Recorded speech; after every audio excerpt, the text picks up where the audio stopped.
আমাদের দেশের জন্য দোয়া করবেন, সভা করে পড়বেন, আমাদের দেশটা তারেক রহমান সাহেবের জন্য দোয়া করবেন এবং দেশটা দিয়ে দোয়া করবেন।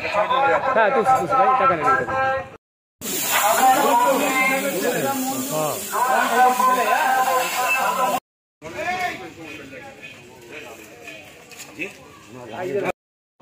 ভালো থাকেন, আমাদের নেত্রীর জন্য দোয়া করবেন।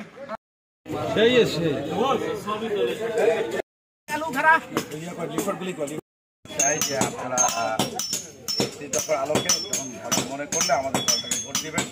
আমাদের দেশটা ক্যামেরার দিকে ক্যামেরা আছে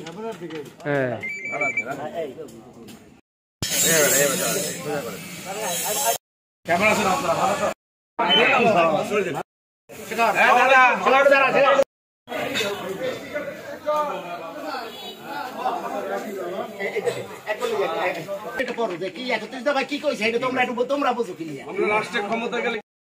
নির্বাচনের একটা গুরুত্বপূর্ণ পার্ট, কিন্তু আমরা এই গণসংযোগকে আমরা ভোটের চেয়ে আমরা বেশি গুরুত্ব দিচ্ছি আমাদের 31 দফাকে নিয়ে।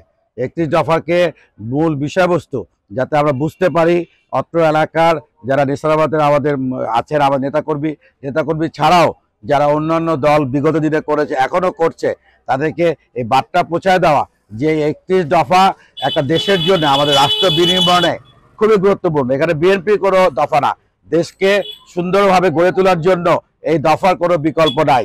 আপনারা দেখেছেন যে আমাদের 31 দফার মধ্যে আমাদের জুলাই সনদ যে হয়েছে এবং ইতিমধ্যে যেসব সংস্কার হয়েছে তার ম্যাক্সিমামে কিন্তু 31 দফায় আছে।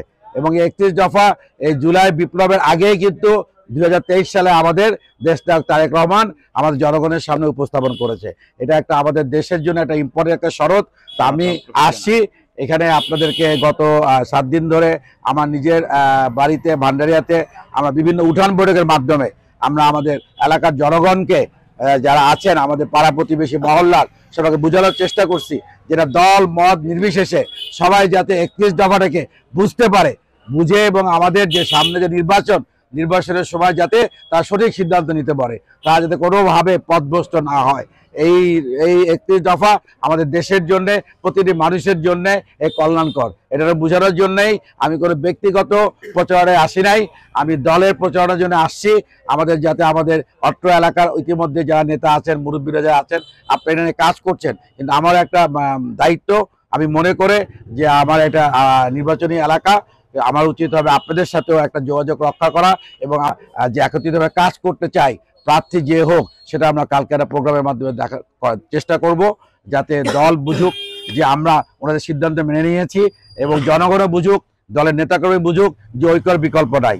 তো আমরা আশা করব যে আমার সাথে যারা আপনারা আছেন, আপনারাও আমাদের এই প্রচারণার জিনিসটা আপনারাও দায়িত্ব নিয়ে যার মহল্লায় আপনাদের প্রতিবেশী যারা আমাদের দল করে না তাদেরকে বুঝাবেন। এটাই মূল লক্ষ্য, তাদেরকে বুঝতে হবে যে 31 দফার বিকল্প নাই এবং সামনে নির্বাচনে 31 দফা যে বুঝতে পারবে, আমি নিঃসন্দেহে বলতে পারি সে ধানের শীষের প্রার্থীকে ভোট না দিয়ে পারবে না।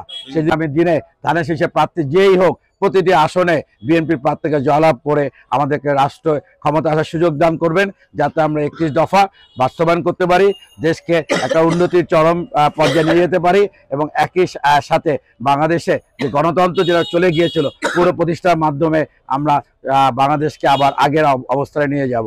সবাই আপনারা ভালো থাকেন, দোয়া করবেন আমাদের দেশ নেত্রীর জন্য, আমাদের দেশটাকে জন্য আপনাদের দোয়া করবেন। আর আপনি ইতিমধ্যে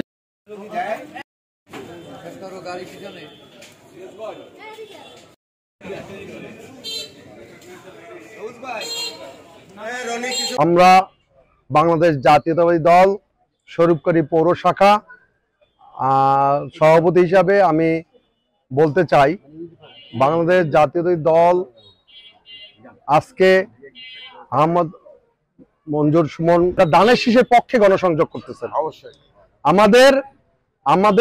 আমরা সবাই এক জায়গায়, আমরা এক যে আমরা ধানের শীষের কাছে আমরা আপোষ করব না। আপনারা জানেন আমাদের এখানে এত বড় দল, এখানে একাধিক লোক মনোনয়ন প্রত্যাশা করতেই পারে এবং আমার জানা মতে যারা মনোনয়ন প্রত্যাশী তারা প্রত্যেকেই ধানের শীষ পাওয়ার যোগ্য। কিন্তু যেহেতু সবাইকে ধানের শীষ দেওয়া যাবে না, একজনকেই দেওয়া হবে, সেক্ষেত্রে দেশনায়ক তারেক রহমান যাকে মনোনয়ন দিবে আমরা সবাই আমাদের সর্বোচ্চটুকু দিয়ে আমরা ধানের শীষকে বিজয়ী করে আনবো ইনশাআল্লাহ। বেহেশতের যারা টিকিট বিক্রি করে তারা শুধু তাদের যে উদ্দেশ্য সেটা এদেশের মানুষ ইতিমধ্যে বুঝে গেছে। তারই সাথে সাথে বলতে চাই, যারা বলেছিল ধর্ম যার যার, উৎসব সবার, আবার তারা কিন্তু এদেশে থাকতে পারেনি। এখনো যারা বলে পূজা যেমন রোজাও তেমন, তারাও এদেশে থাকতে পারবে না ইনশাআল্লাহ। আমি সবাইকে ধানের শীষের পক্ষে আমরা একত্রভাবে কাজ করব এবং আগামী নির্বাচনে বিজয়ী করব। বিসমিল্লাহির রহমানির রহিম। আমরা আশা করি স্বরূপকাঠির বিএনপি কোন জায়গায় কি রেজাল্ট করবে না, স্বরূপকাঠি থেকে কেন্দ্রীয়ভাবে যারাই ধানের শীষের প্রতীক দেবে তারাই আমরা জয়যুক্ত করার জন্য আমাদের যাহা কিছু সবকিছু ত্যাগ করে আমাদের তারা জয়যুক্ত।